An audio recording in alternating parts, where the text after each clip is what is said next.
It was not long after I had graduated from Avondale College that the Lord placed in my heart a dream to begin to train lay people for the work of God. You see, I was trained in a theological institution. I spent 4 years there. But as I began to talk to lay people in my first appointment, Hourigan Church, I realized that there were young people who would love to work for the Lord, yet they didn't want to go through the long process of 4 years of theological training. Not because they thought it was something evil or bad, but simply because they didn't sense the calling to a ministerial work. Yet they wanted to work for the Lord, and seriously they wanted to. And so I began to pray early in my ministry that the Lord will allow me to open something, to do something, to begin to train young people so that they could go out and work for people in the community in a different way that pastors do. And the first idea of this ministry began. Early in 2000, the Lord began to write in my heart a desire to have a place where young people could come. They could go away from the city and be trained so that then they could go out and serve. But it would not be until a few years after so much praying and seeking for the Lord's will. I spent a lot of time agonizing in prayer, seeking for the Lord to impress me what to do. I sought for a team. Sometimes I thought that I had them, but everything went to crumble into pieces until I arrived in Penrith Church. When I got there, there was an eager group of young people and young families wanting to do something for the Lord. And we clicked together and began to envision the first stages of the dream. Began to spend time together in prayer, seeking the Lord. We knew what we wanted. We wanted to work in the area of media, health and training, but finances were our biggest issue. None of us had the money to do it, and we knew it was going to cost a lot of money to do something like this. So praying, we knew that the Lord was going to move because He was impressing us all that this was the way He wanted us to go ahead.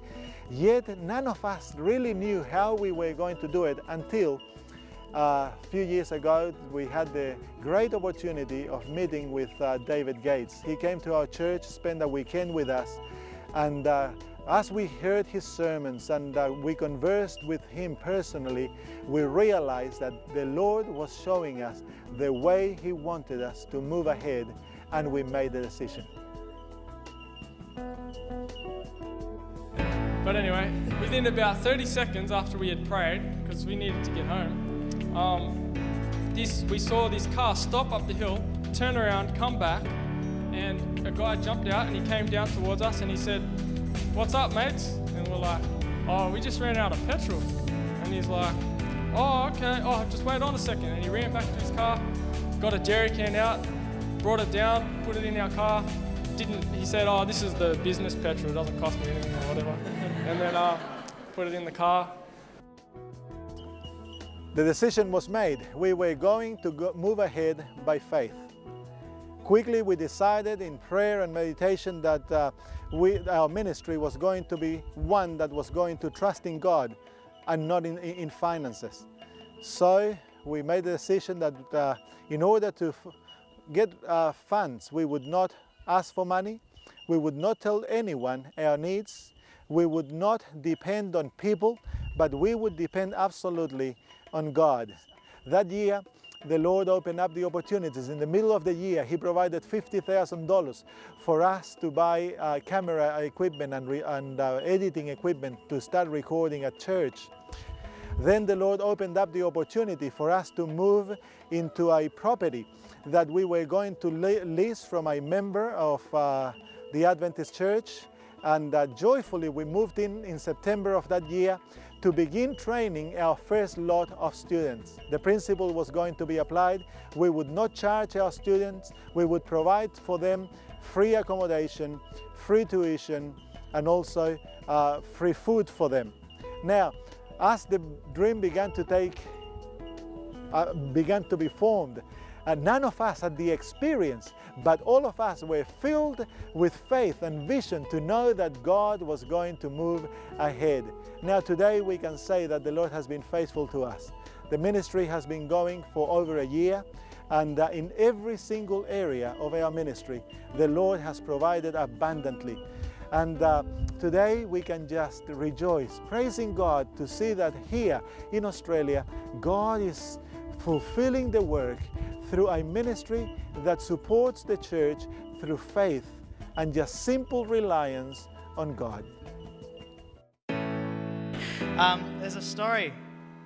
Shane, some of you might know Shane. He has chickens, and we get eggs from this guy on the property, about 2 dozen a fortnight or 3 dozen a fortnight.